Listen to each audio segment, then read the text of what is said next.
I've been waiting to talk about this all day. New CIA documents just resurfaced from 1988 that claims the Ark of the Covenant is real, and we have a location for it. Sounds like something out of Indiana Jones and the Raiders of the Lost Ark, but it's true. And the CIA, according to these reports, says the Ark was confirmed to exist through remote viewing, describing a gold-covered chest guarded by powerful beings in an underground Middle Eastern chamber. Joining us now to unpack this explosive story is Jason Shurka, author of The Pyramid Code. Welcome back, Jason. Two crazy big stories that I'm in love with. We talked about the Egyptian pyramids this week, earlier in the week with you, and now we've got the Ark of the Covenant. It seems crazy. First of all, what do you think this revelation means, this CIA document? And maybe I'll ask you, do you think they're also maybe releasing this information now to distract us from something else? I'm very glad you brought that up because it was a point that I was going to share, and I'm sure people have different perspectives on it. But let's cover what this thing is first, and then we can go over, again, just the factual essence of what's going on here. What do we know? What are we being told? What could be false? And 2 times in a week, how does this connect to exactly what was written in the Pyramid Code? So we know that in the Pyramid Code document, it already spoke exactly about what was underneath the pyramids. Well, it spoke about the Ark of the Covenant as well, with its exact location, where you can find it, and what it entails. So what the CIA actually declassified in those documents, once again, is not new information.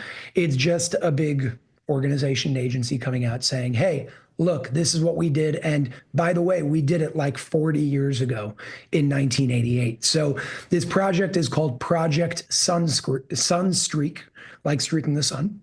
And it's using something called psychoenergetics. So you called something called remote viewing. Remote viewing is essentially this thing that is weird to most people, but it's very real. I've worked with remote viewers before. A lot of agencies work with remote viewers to find things that they can't find through traditional mechanisms, like missing bodies. I work with somebody named Patricia Mona. She found 30 missing bodies for the RCMP in Canada when they couldn't find it themselves. And it's all done through this really weird mechanism, but it works because these very big agencies actually use them. The CIA. The CIA has been using remote viewing for years. For a long time. This is not wacky stuff. Yeah.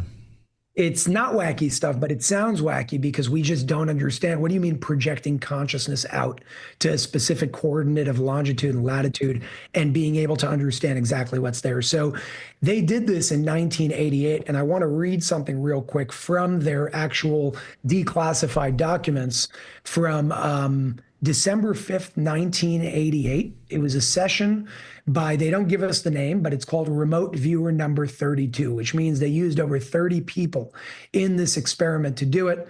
This specific session lasted 90 minutes from 9:15 a.m. to 10:45 a.m. on December 5th, 1988. And it says the following. Target is a container. The target is what they're looking for on the longitude and latitude lines. This container has another container inside of it. The target is fashioned of wood, gold, and silver. The target is similar in shape to a coffin and is decorated with seraphim, which are like these gold-looking statues. This target is located somewhere in the Middle East, as the language spoken by individuals present seemed to be Arabic. Visuals of surrounding buildings indicated the presence of mosque domes. And I'm going to tell you right now that I know people are talking about, is it in Ethiopia? Because there's a lot of, Arabic-speaking people over there. No, it's under the Dome of the Rock. And I'll tell you how we know that in a second. But it continues on by saying the target is hidden, underground, dark and wet were all aspects of the location of the target. The purpose of the target is to bring a people together, meaning a religious object. It has something to do with ceremony, memory, homage, the resurrection. There is an aspect of spirituality, information, lessons, and historical knowledge far beyond what we know. And then it goes on by explaining something which I can elaborate on further of what this means. The target is protected by entities and energies and can only be opened by those who are authorized to do so. This container will not/cannot be opened until the time is deemed correct. Once it is time to open the container, the mechanics of the lock system will be found to be fairly simple.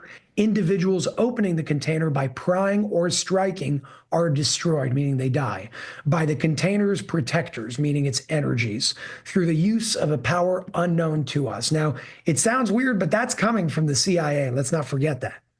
Yeah. Right. Yeah, this is like the sword and the stone. Someone in the chat Only says, the right people can pull it out and the wrong people will be punished. And again, I get the vision of Atreyu going through those, remember?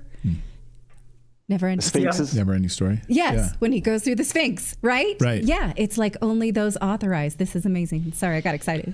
So, it's okay. Indiana Jones in real life. That's what's going on here. I know someone in the chat said, man, Redacted, you guys became the woke history channel. I don't know about that, but I'll take the history channel piece of it. I'm thrilled about that. I mean, again, these are CIA documents, right? And so using these remote viewers and the documents before this, I mean, this has been around for a long, long time for people laying claim to what actually this ark means and does and holds.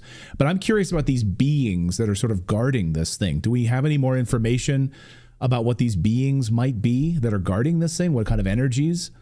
Yeah, so I think that word is not the proper word to use.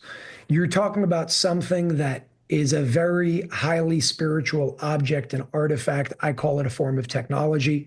And when you deal in that world, think about it scientifically as frequencies.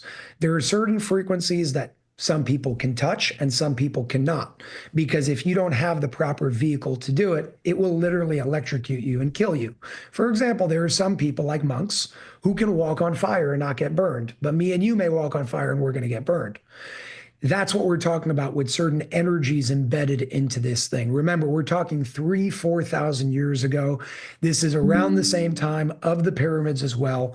We're talking about a civilization, a society, a people that did things in a way that we do not understand today because it's forgotten knowledge. But what's interesting over here, when it comes to understanding its location as well, which is important, is, yeah, there are some people saying, it might be in Ethiopia. We don't really know. Well, the CIA documents are talking about it underneath some sort of dome, some big mosque in the Middle East. And then here's where the diversion, the distraction comes in. They say it might be here, it might be there, we don't really know. So I'm going to read something from a Daily Mail article that came out just the other day about this topic.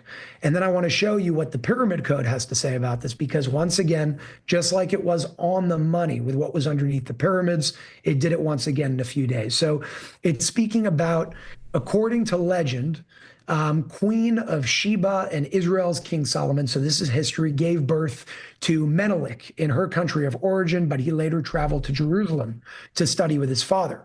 While there, he supposedly stole the ark and brought it back to Axum in Ethiopia. Locals say it has resided in the church of Our Lady Mary of Zion ever since. But then the British scholar of Semitic languages and Ethiopian studies, Edward Ullendorf, claimed that he saw the ark inside the church during World War II. But a source close to Ullendorf later revealed that the artifact he saw was nothing more than a replica. What he saw was what you find in any Ethiopian church. It's a model of the Ark of the Covenant because they have replicas all over the place. They have decoys all over the place because you're talking about something of extremely high, not just historical significance, but spiritual significance as well. So in the Pyramid Code, a few days ago, we spoke about what was underneath the pyramids, and we cited certain things from that document that came out 5 years ago. Listen to what it says over here. King Solomon, King David's son, manifested the idea of the first holy temple, but it came at a heavy price to the people of the nation. The first holy temple was composed of 3 main parts.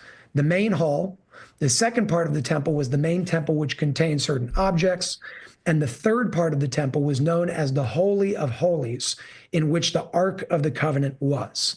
However, over time, and now I'm going to the bottom, it specifically says the place itself, which is known as the foundation stone, in the Dome of the Rock. So the Dome of the Rock, if you read over there, the Holy of Holies, also known as the Dvir in Hebrew, sat on what we know today as the foundation stone. In Hebrew, it's called Even Hashtiyah, within the Dome of the Rock as we know it today. The foundation was used as a stand for the Dvir.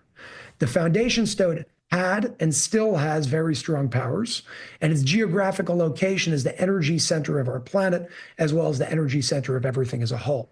But here's where it gets interesting. If you go down, it says, in a straight line, deep underground, exactly what the remote viewer said, are the contents of the Holy of Holies, which are concealed there until this very day.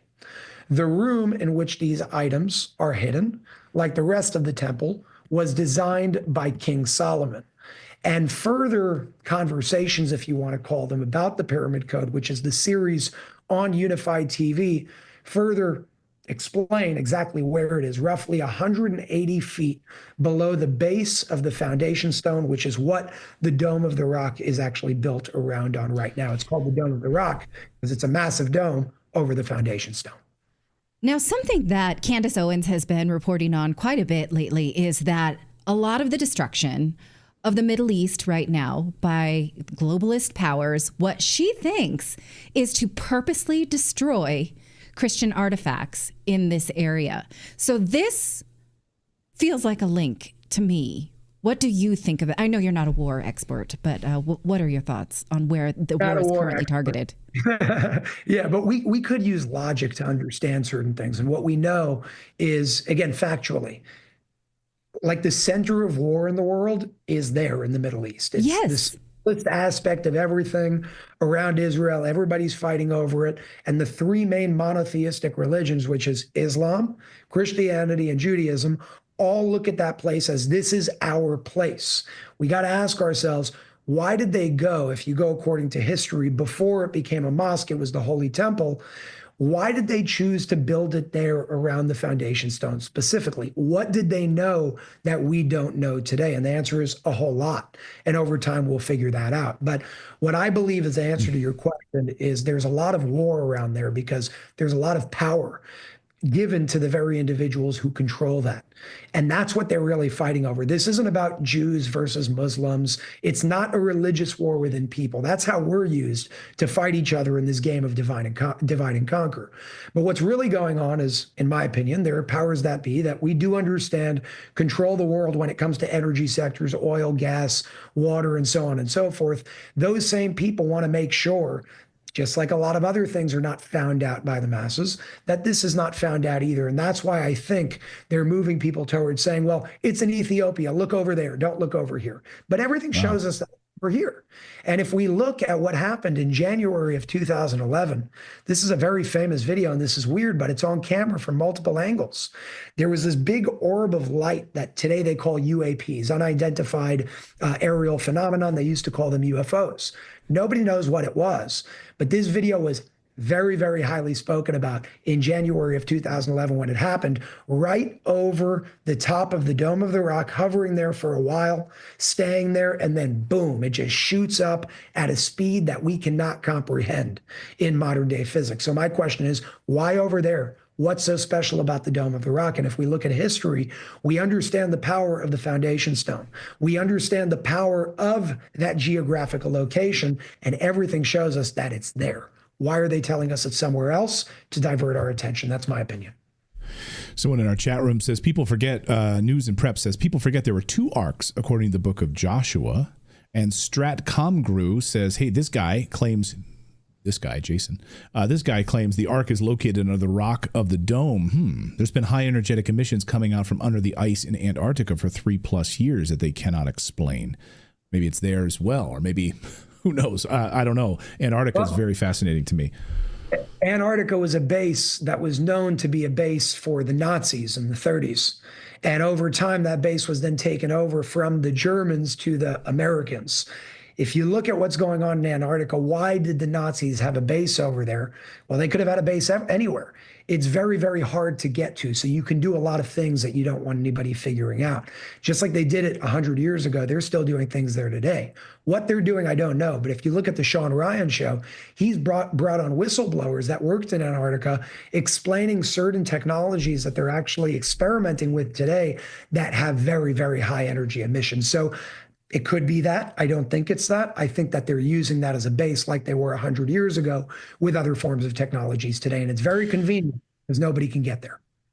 Jason, we'll get you out of here on this. Someone in the chat room just said, hey, Patricia says, you guys are talking about demonic forces. You better stop. Do you think that what's related to the Ark is some sort of a demonic force? Is there any evidence in any of these CIA documents that that's what the case is? No, I think people call what they don't understand demonic. I think that we can call it that if we choose to not understand what's going on. You can also use very good things in very bad ways. Just like you can use a knife to kill somebody, you can use a knife to make a salad. Doesn't mean the knife is bad. It means the consciousness and the intentions of the operator is bad. And there's a very big distinction between the two. So I would say for anybody that wants to learn more, read those CIA documents, read the Pyramid Code because it explains this in depth, and watch the Pyramid Code on Unified TV. It's really powerful stuff.